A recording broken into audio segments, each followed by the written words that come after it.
Hey, Tywan. Coming in, obviously, you're the veteran, with Bellator, and he's coming in with an undefeated record. I'm curious how your experience, not just inside the promotion, but inside your career, has kind of set you up to welcome this challenge of an undefeated young fighter who believes he's the best in the world. He said that he's the best in the world. Is that what he said? Can they hear me? Yeah, he said he's best 145 in the world. Oh yeah. I think that my experience is about to allow me to let him get a piece of humble pie. You know, I think that he's a tough fighter. He's undefeated. But I think that we all know that there's a difference inside the Bellator cage. There's a difference between the regional scene and one of the best organizations in the world. And there's a difference between, like the atmosphere. There's a difference between being able to maintain your mind and stay sharp and stay focused and not get caught up in all the media and everything else, all the other obligations that you have to do when you get to this stage and you're on this level. So, and then there's also a difference in the competition, training with hard people is one thing, and then being across the cage from another guy like a Sanchez or like a Wilson is a completely different animal, or like a Claxton, being across the cage from a guy that's like me or like one of those guys will let you know real fast that you always have room to grow. So I'm looking forward to welcoming the best 145 pounder in the world to Bellator come Friday night. Abraham? Hey, Taiwan. Your opponent has predicted a second or third round finish. What do you have to say to that, especially since you have fought, like you mentioned, top tier competition like Sanchez and Wilson? And do you have any predictions on this fight to counter his argument? Well, we both think that there's going to be a finish, so I can agree with him on that. But him thinking that there's going to be a second or third round finish, that I think that just lets me know that maybe he's not going to be prepared for a war. Anytime you think that you're going to finish a guy, you're either really confident in your skills or you're doubting his skills, right? So it's one or the other. I just know that I'm going to be the best version of myself, and I don't think that he'll be ready to handle the best version of myself.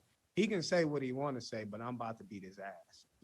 I think that's, whether it's the second round or the third round or the first round, I'm going to make sure he knows too. I'm going to make sure he knows that he ain't going to finish nobody, that he going to get this top 10 work. So I guess that's what I have to say to him saying that he's going to finish me. The only person that said that and actually was able to do it was Sanchez, and hey, hats off to him. But he ain't Emmanuel Sanchez. So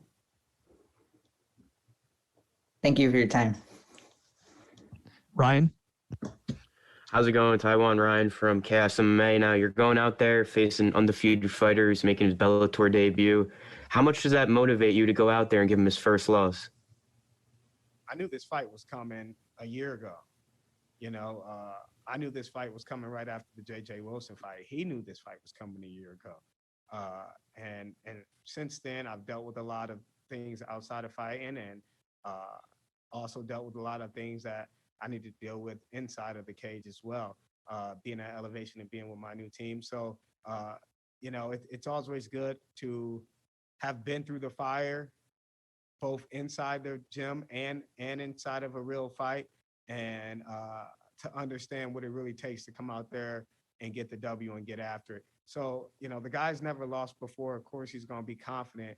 But at the end of the day, I think that we both know that there's levels and that he hasn't fought anybody on this level. So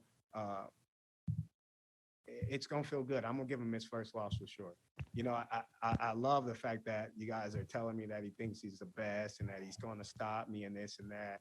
It's like, you can say what you want to say, but at the end of the day, I'm going to beat your ass, and I feel confident enough to say that. So it's either going to be me finishing him or it's going to be a really, really good fight. It'll be one of the best fights in Bellator history. But I know the best version of myself is coming on Friday night, so that's always good. Jeff Brantley, the Man in the Cage podcast. Last time out, you fell just short, of course, against J.J. Wilson. Coming out of that fight, what did you learn from that performance, and did you work on anything specific in this training camp? You mentioned your team this time around. I mean, was there anything specific you worked on coming into this fight against Justin? Yeah, just staying mentally engaged the entire round, staying mentally engaged the entire fight.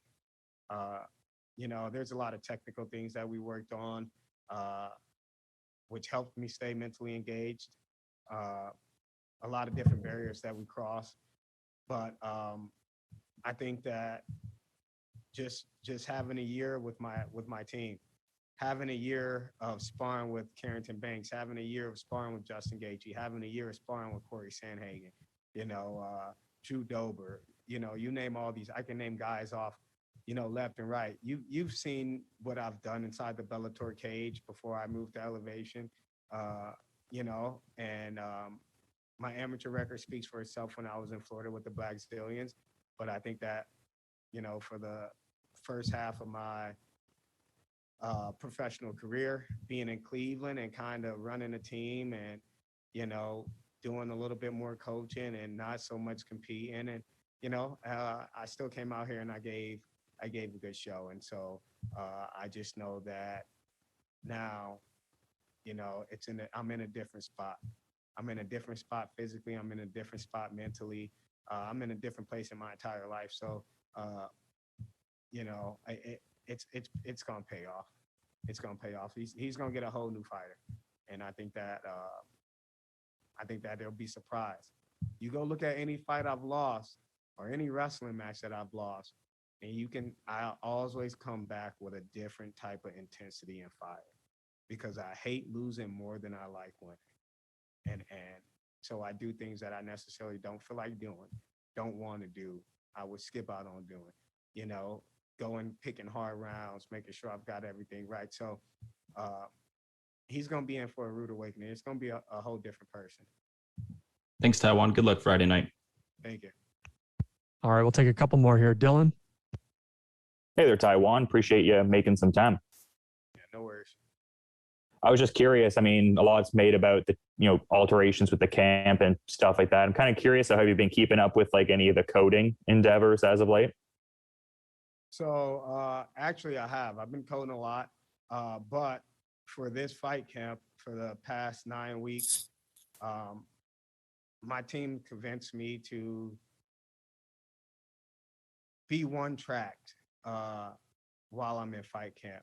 So usually I'll get up, I'll code for 3 or 4 hours, and then I'll go train, go eat, go train, go eat, and then go back home and maybe code or maybe chill, depending on how I'm feeling. But this camp, my coaches are like, hey man, can you cut the coding down to just the weekend?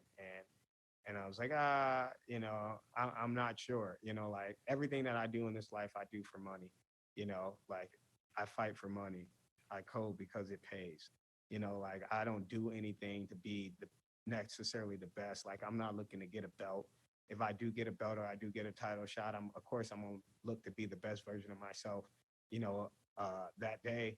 And that's that. But throughout this camp, I've been doing like maybe on a Wednesday, which is one of my lighter days, I do like an hour, and then maybe on a Saturday, I do like an hour. But like I took off like minimum. I used to have minimum hours that I was going to code a day. And so now I don't have any minimum, or at least while I'm in camp, I don't have a minimum. And I've cut my coding down, 98%, just because, that's something that my coaches asked me to do. And I said, all right, I'll give it a shot. Like I'll see what happens when we're one track. We'll see how much growth we can have. So I've actually been really, really, really laxed on my coding. Awesome. Thanks for the insights, man. Yep. All right, last one here. Maria? Hi, Tywan. Maria Morales with the Throwing Bows podcast. I got 2 questions for you really quickly, and I want to start with the one that you kind of talked about a bit ago. as far as your mental preparation. So you said that coming off of the loss to Wilson, that was one of the key areas that you needed to focus on. What exactly, or can you share maybe some of the things that you did to help improve like that mental awareness during the fight and to improve your mental game? I think just the change in camp and constantly taking tips from guys that are at the top of their game. Taking bits and pieces from each person and making it my own. So, like Sandhagen's added some stuff to my game. Gaethje's added some stuff. Banks has added some stuff.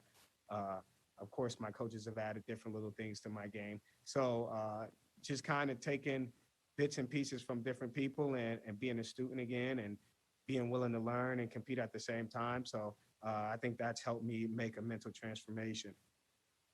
And the last one for me, obviously, the reason that the saying that you never want to leave it in the judge's hands is because sometimes it doesn't go your way. And coming off a split decision loss to Wilson and hearing that your opponent has already predicted how this fight is going to end, how important is it to you to get a finish? And how do you think, or how would you like to predict that finish would happen? I think that it's not important for me to get a finish. It's just important for me to go out there and be the best version of myself, push myself.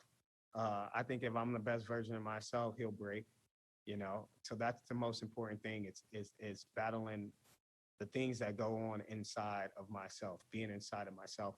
So, it's not that important for me to go out and get a finish. I think that by going out there and being the best version of myself, the finish will come, if that makes sense.